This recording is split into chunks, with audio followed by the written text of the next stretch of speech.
ہو گئے۔ سن 40 میں مسلم لیگ کا ایک مرکز معین ہو گیا، ہدف حصول پاکستان، آزاد اسلامی ریاست، آزاد مسلمان ریاست ان دی نارتھ ویسٹ اور نارتھ ایسٹ آف انڈیا، یہ ہدف معین ہو گیا۔ اور ایک قومی تحریک کے جو تقاضے ہیں وہ پورے اس کے ساتھ شروع ہونے، اس کے لیے ساری جد و جہد شروع ہو گئی۔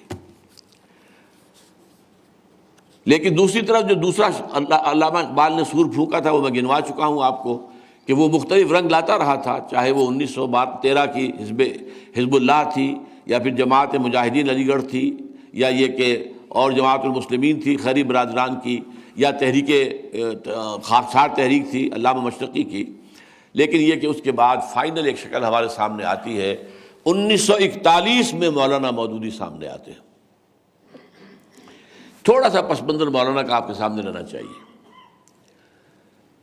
وہ متکلم اسلام تھے، بہت بڑے پیمانے پر انہوں نے اس دور میں جو مسائل مسلمانوں کو پیش ہوتے ہیں مغربی تہذیب کے تصادم کی وجہ سے، ان کے ضمن میں وضاحت کی ہے، اور بہت معروف ہو چکے تھے اس وقت تک۔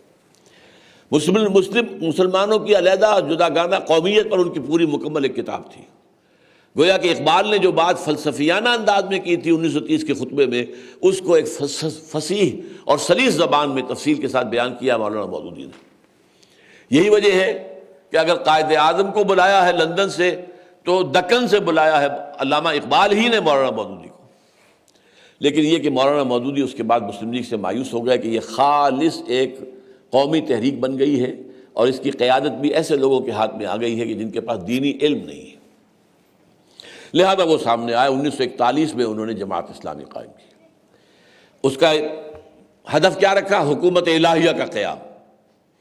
اسی لیے میں اس کا تسلسل کہا کرتا ہوں کہ تسلسل جو ہے وہ 1912-1913 والی جو حزب اللہ تھی مولانا آزاد کی، اسی سے جڑتا ہے کہ 1941 میں حکومت الہیہ کا قیام کے لیے جماعت اسلامی قائم ہوئی۔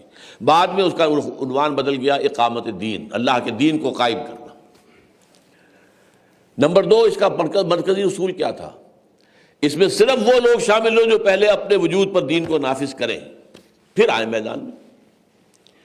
نمبر 3، اپنے آپ کو منظم کریں، اور منظم کریں ایک ایسی جماعت کی شکل میں جس میں سب مطاعت ہو۔ لیکن یہ ہے کہ میرے نزدیک افسوس کے قابل بات ہے کہ مولانا مودودی نے بیعت کا نظام اختیار نہیں کیا۔ وہ جو ابوالکلام آزاد نے اختیار کیا تھا، وہ جو اقبال نے اختیار کیا تھا۔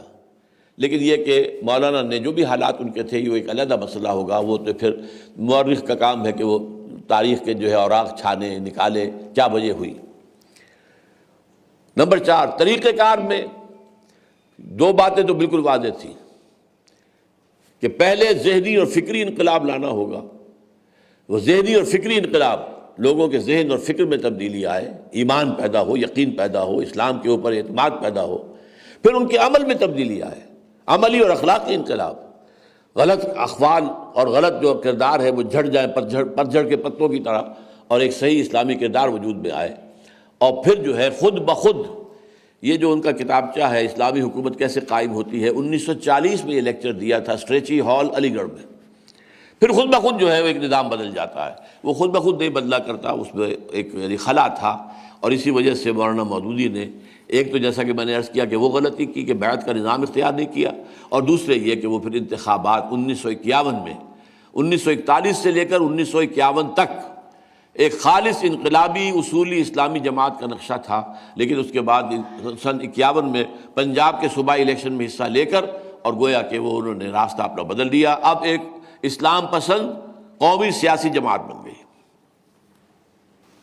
جماعت اسلامی جب یہ رخ اختیار کر گئی تو اگرچہ اس وقت میں جب جماعت میں شریک تھا، یعنی میں اپنی تھوڑی سی اگر میں اپنا بھی تعارف عرض کر دوں، اقبال کے ساتھ میری وہ نسبت بھی ہے کہ مسلم لیگ کی تحریک کا بھی میں ادنا کارکن تھا، چاہے میں طالب علم تھا ہائی اسکول کا، لیکن مسلم اسٹوڈنٹس فیڈریشن ضلع حصار کا جنرل سیکرٹری تھا اپنی 9ویں اور 10ویں جماعت کے دوران۔ پاکستان بننے کے بعد یہاں آ گئے، مولانا مودودی کھڑے ہوئے مطالبہ لے کر کہ یہاں پر اب دستور اسلامی بننا چاہیے۔ میں جماعت اسلامی کے ساتھ بطور ہمدرد شریک ہو گیا۔ آج کل یہ اصطلاح استعمال نہیں ہوتی جماعت میں، آج کل ہوتا متفق، رکن اور متفق۔ پہلے تھے یہ 2 درجے رکن اور ہمدرد، پھر ہوئے 3 درجے رکن، ہمدرد، متفق، اور پھر وہ درمیان میں سے ہمدرد نکال دیا گیا۔ اس کے بعد میں سن 55 میں جماعت کا رکن بھی بن گیا، لیکن میں یہ سمجھ گیا تھا کہ یہ اب غلط رخ پر پڑ گئی ہے، اب یہ ایک قومی سیاسی جماعت تو بن گئی، لیکن اب اسلام کا یہاں پر نفاذ اس راستے سے، الیکشن کے راستے سے ناممکن ہے۔ چنانچہ پھر میں نے وہاں سے علیحدگی اختیار کر کے جو پھر کام شروع کیا وہ سب آپ حضرات کے سامنے ہے۔